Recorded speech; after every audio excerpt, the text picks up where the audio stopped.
AQA A-Level Chemistry, Paper 3, June 2023. Stated role concentrates ferric acid in this reaction. Acts as a catalyst. Suggest how the reaction mixture should be heated in step 1 because the reaction mixture is flammable, electric heater / hot water bath. Identify 2 mistakes the student made in setting up the apparatus. Number 1, mistake first one, direction of water flow through the condenser. Water goes wrong way through the condenser, and the problem is caused. Water does not fill the condenser, aka the condenser is not cool enough. The mistake 2, the bung is in the end of the condenser, and what the problem it causes is the pressure buildup, and that's what we want to avoid. Explain why it's buildup of pressure in the separating funnel. Firstly, state why sodium carbonate is added to remove the acid / to neutralize the acid, and why the buildup of pressure carbon dioxide gas is produced. Suggest why give a reason why 2 layers form the separating funnel. They're immiscible, they don't mix, therefore 2 layers are formed in the separating funnel. And suggest why ethyl ethanoate forms upper layer is less dense, therefore lower density than water. State why anhydrous calcium chloride is added in step 6, acts as a drying agent. Determine the limited region, calculate percentage yield ethyl ethanoate. So I use density is mass over volume, mass is density times by volume. I've got the mass, then I find out the moles, then I find out the moles of the other thing. So in this case, I'll find out the moles of the ethanol, then find out the moles of the ethyl ethanoate. Ethanol, ethyl ethanoate, and then I can see that ethanoic acid is a limiting reagent. And then calculate percentage yield ethyl ethanoate. It's going to be 5.47, the mass of it, over 7.7, which I get by using moles of mass of MR, mass of moles times by MR, 10 by 100, 71%. So that's the reason why the percentage yield is not 100%. The idea that reaction is an equilibrium / reversible. You can see that reaction is equilibrium / reversible. Question 2, isomerism and dehydration of alcohols, penta-2-al's molecular formula. That draw displayed formula to form of the unbranched position isomer penta-2-al that can be dehydrated to form a single alkene. You're just basically drawing penta and 1-al. Draw the discrete form of chain isomer, then dehydrated form mixture of alkenes. So you got this one, and then you've also got, forget this and this, then you've got this. Draw structure unbranched functional group isomer pentan 2-al. Yeah, just like that. I don't know what, yeah, just one of these should be fine, all the same anyway. Draw the structure of this isomer. Another isomer pentan 2-al is an alcohol that's not dehydrated when cubic concentrated ferric acid. It's going to be this one. Name the mechanism for this reaction. It's going to be elimination or dehydration. Yeah, elimination. Draw the structure of this isomer. Isomer final product can also form in question 2.5. It's going to be this, but instead of the double bond here, I've got the double bond here, CH2 and an H here. Because if you think about it, that forms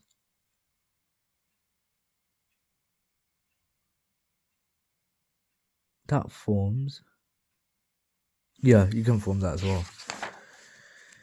Complete structure endomorphin 2 in figure 2, just complete structure. Use the structure in figure 2, draw a discrete formula proline. You got that, NH, and then you got double bond O and your OH. I can't do this. RF value, but I know that's distance traveled by spot over solvent. I'm pretty sure. And this question is the one that came up on my mock exam. And I was so complex, and the first question as well. Literally, as soon as you open the paper, this is the first question that comes up on the paper, and it's a 6 marker. I'm like, oh my.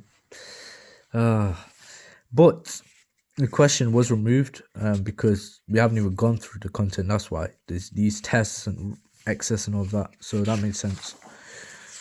So that's fine now. Calculate delta H vaporization for water. So Q divided by moles. Well, Q is going to be 2.4 kilowatt of heater. How long? 100 seconds times by 100. 2.4 times by 100. And then the moles, well, it's going to be the water, which is 103, because that's the mass over the MR.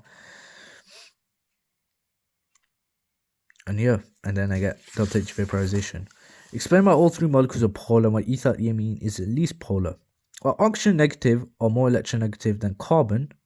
Oxygen and nitrogen are more electronegative than carbon, therefore all have polar bonds. That makes sense. CH3, CH2OH and CH3OCH3 are bent, and CH3, CH2, NH2 is trigonal pyramidal. Therefore, shapes are not symmetrical, therefore molecules are polar. Because if the shapes were symmetrical, the dipoles will cancel out, therefore the molecules would not be polar. But because we've given the names of the shapes, and then we said shapes are not symmetrical, therefore molecules are not polar, therefore molecules are polar. Explain why ethyl amine is the least polar. Well, oxygen is more electronegative than nitrogen. That's why ethyl amine is the least polar, because ethyl amine has got the nitrogen, but oxygen is more electronegative than that. So this nitrogen is going to be least polar ethyl amine. Explain the trend and boiling points of the three compounds: hydrogen bonding in ethanol and CH3CH2NH2. Whereas permanent dipole forces CH3OCH3, hydrogen bonding is stronger in the permanent dipole forces, hydrogen bonding is stronger in CH3CH2OH than in CH3CH2NH2.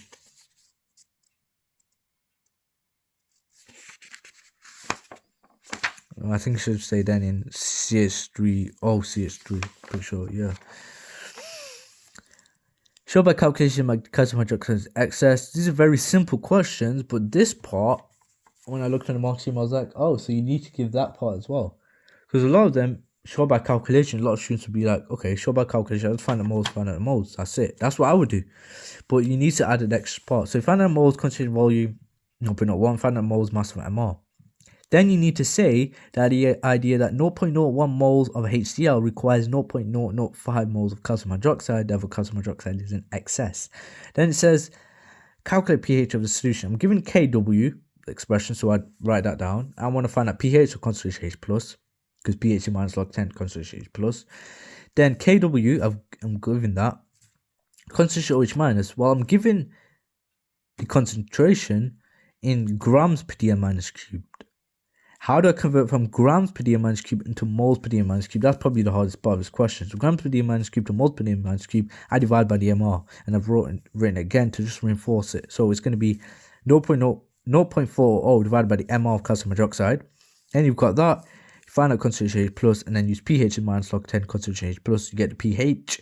Then give your answer to two decimal places, and then you get your final answer 12.20.